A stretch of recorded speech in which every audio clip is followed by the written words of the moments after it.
여호와께서 모세에게 이르시되 너는 어찌하여 내게 부르짖느냐. 이스라엘 자손에게 명령하여 앞으로 나아가게 하고 지팡이를 들고 손을 바다 위로 내밀어 그것이 갈라지게 하라.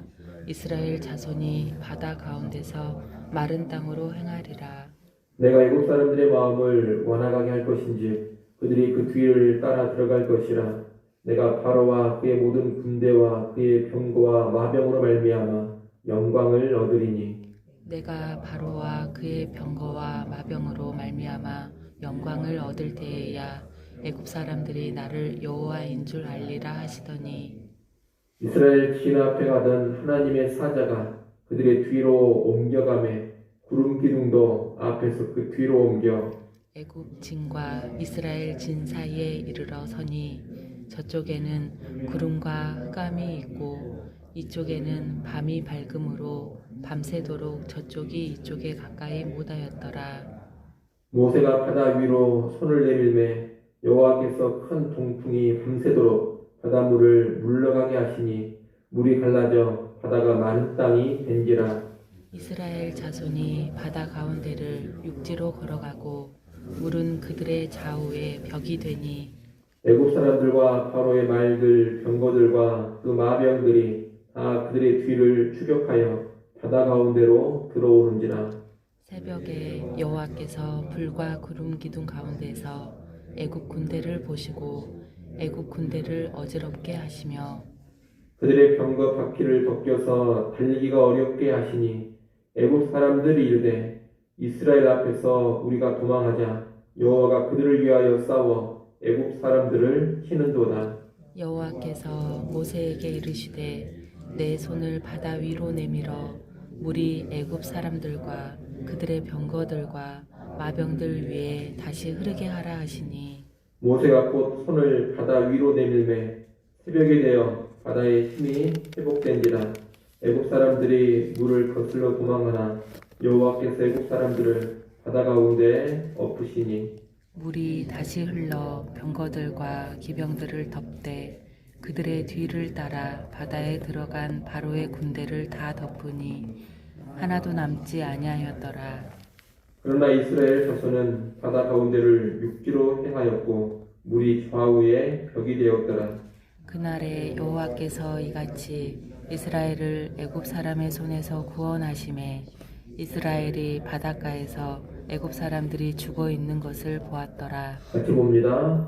이스라엘이 여호와께서 애굽 사람들에게 행하신 그 큰 능력을 보았으므로 백성이 여호와를 경외하며 여호와와 그의 종 모세를 믿었더라. 아멘. 오늘 본문은 홍해를 갈라 이스라엘을 구원하신 하나님의 역사를 기록하고 있습니다. 이스라엘은 앞에는 바다, 뒤에는 추격해오는 애굽 군대로 인해서 진퇴양난의 상황에 빠져 있었습니다. 이때 하나님은 모세에게 이스라엘 자손에게 명령하여 바다 쪽을 향해 앞으로 나아가게 하라 명하십니다. 그리고 지팡이를 내밀어 바다를 가르라고 하십니다. 그러면 갈라진 바다에 바닥이 드러나서 마른 땅이 될 것이고 이스라엘 백성들은 그 마른 땅으로 지나가게 될 것입니다.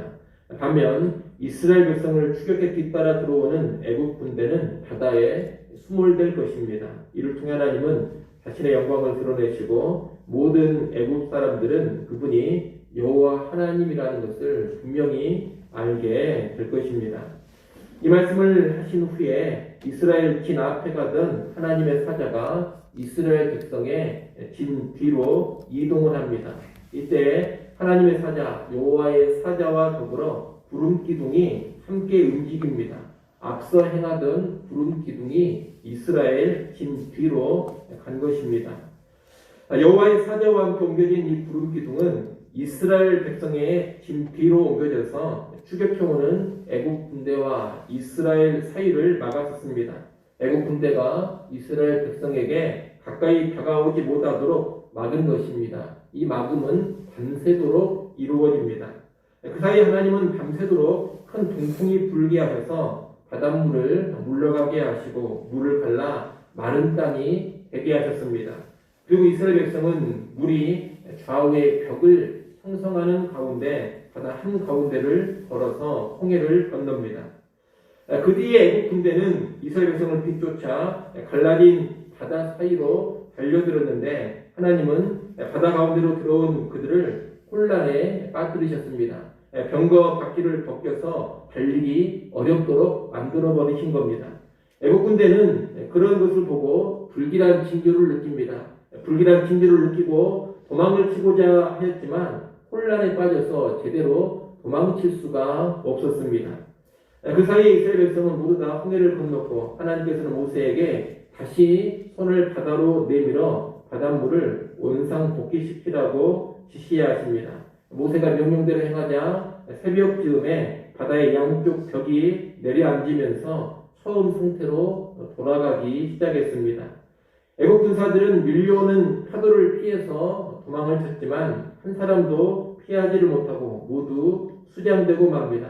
바다에 들어간 애국 군대는 한 명도 남김없이 모두 다 몰살당하고 만 것입니다.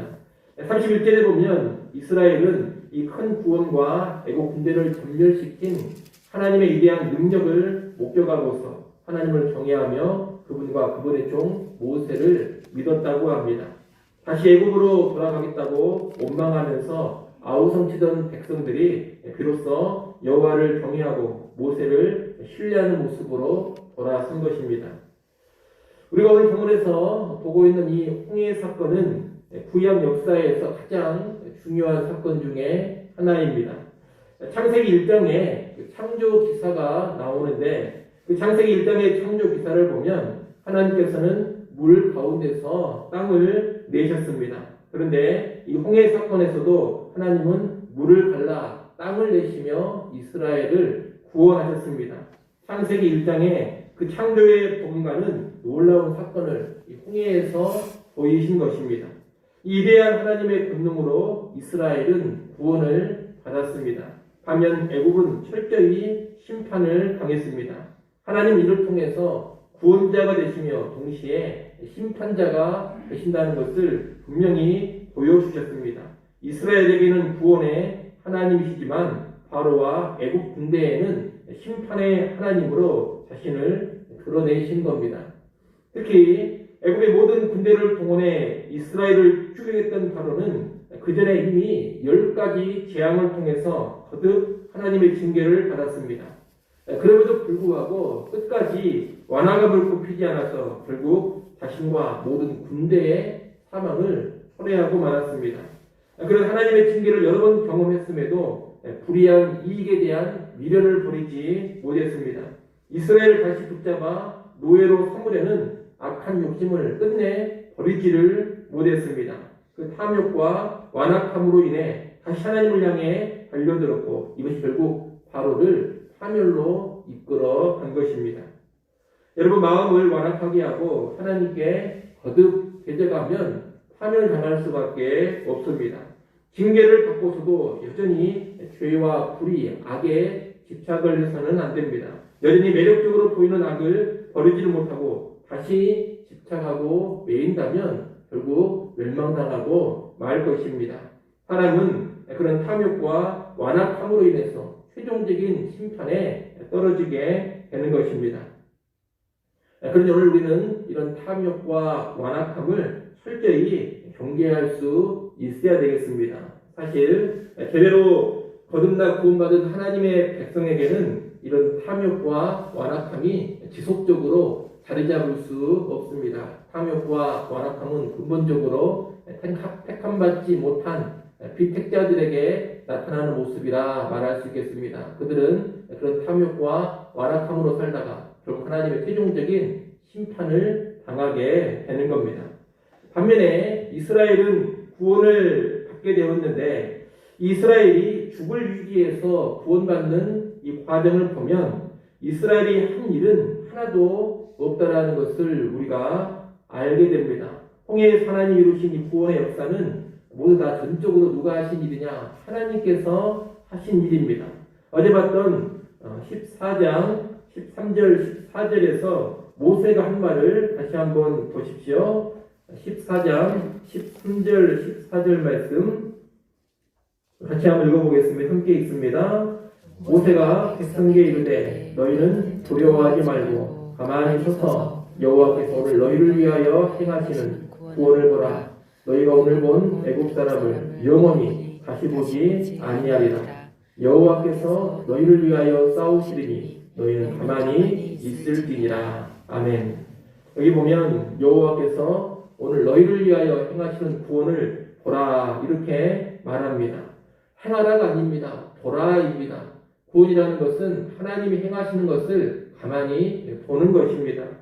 그래서 모세는 너희는 가만히 있을지니라 이렇게 이어서 말하고 있는 겁니다. 이스라엘 백성은 가만히 있어서 하나님이 행하신 놀라운 구원의 일을 보기만 할 뿐이었습니다. 다시 말해 홍해의 사건은 하나님께서 주권적으로 홀로 행하신 구원의 사건인 것입니다. 이 홍해의 구원 사건은 신약의 예수 그리스도를 통한 죄 사함의 구원, 죄로부터의 구원을 예표하는 것입니다. 그 구원도 똑같이 여호와 하나님께서 주권적으로 행하시는 구원입니다. 죄인 된 우리는 가만히 있어서 그 구원의 일을 보고 누릴 뿐입니다. 여러분, 내가 뭔가 구원의 일에 기여하거나 하나님께 힘을 합해드리는 것이 아닙니다. 하나님께서 예수 그리스도를 통하여 주권적으로 홀로 그 구원의 사역을 이루십니다. 우리는 하나님이 이루시는 그 구원을 거저받아 누리는 것 뿐입니다. 그래서 은혜의 구원이다 또는 선물로 주어지는 구원이다 이렇게 말하는 것입니다. 홍해 사건을 통해 이스라엘은 내세울 것이 하나도 없습니다. 하나님이 홀로 하신 일이기에 하나님께만 영광과 찬양을 올려드려야 합니다. 그러니 오늘 우리도 우리가 받은 구원과 연관해서 우리의 공로, 우리의 의로움을 조금도 내세울 수가 없습니다. 또 내세워서도 안 됩니다.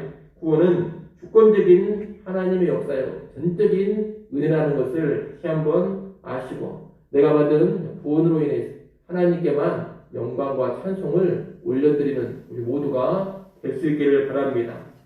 또한 죄로부터의 구원만이 아니라 오늘날 우리 인생의 막막한 현실 앞에서도 하나님은 놀라운 도움을 주실 수 있는 분, 놀라운 구원을 행하실 수 있는 분이라는 것을 우리가 분명히 알아야 되겠습니다.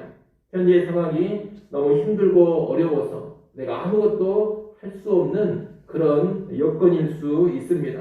마치 홍해 앞에 선 그리고 뒤에는 애국 군대가 추격하고 있는 그런 이스라엘 백성들과 똑같은 처지에 내가 빠져 있을 수 있다는 겁니다. 그러나 여러분, 우리 하나님은 내 앞에 있는 거대한 홍해를 갈라버리시고 나를 살려주실 수 있는 그런 하나님이십니다.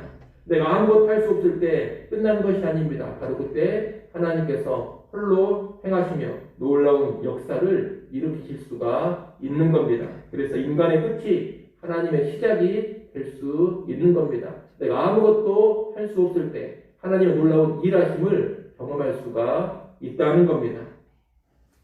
그런 여러분의 상황이 혹시라도 정말 막막하고 힘든 상황이라 하더라도 그때 홀로 일해 가시는 구원의 하나님을 바라볼 수 있기를 소원합니다. 하나님께 소망을 주시고 하나님을 의지하십시오. 적절한 도우심의 은혜가 임하게 될 것입니다. 우리 모두 하나님을 의지해서 하나님을 홀로 행하시는 놀라운 도우심을 풍성히 경험해가는 우리 모두가 될 수 있기를 간절히 소원합니다.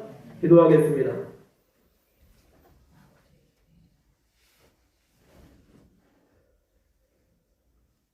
하나님 아버지, 이스라엘은 구원하시며 애국 군대와 바로는 심판하심으로 영광을 받으시는 하나님의 모습을 보았습니다. 우리 하나님은 구원자가 되시며 동시에 심판자라는 것을 다시금 기억하게 하시고 특별히 우리에게 이루어진 그 구원의 일로 인하여서 하나님께 늘 감사 찬양 올려드리는 그러한 삶 살게 하여 주옵소서. 특별히 우리의 구원이 하나님이 홀로 하시는 주권적인 은혜의 역사임을 다시 한번 깨닫게 해주시어서 구원과 간에 그 어떤 나의 공로, 나의 의로움도 내세우지 않게 하시고 나를 사랑하지 않게 하시고 오직 하나님만 높이며 하나님께만 영광 돌리게 하여 주시옵소서. 또한 아버지 하나님, 인생사에 힘들고 막막한 일들 앞에서 홀로 일해 가시니 하나님을 다시금 바라보고 의지하게 하여 주시옵소서. 내 앞에 홍해를 가르실 수 있는 분이 여호와 하나님이라는 것을 다시 한번 깨닫게 해주시어서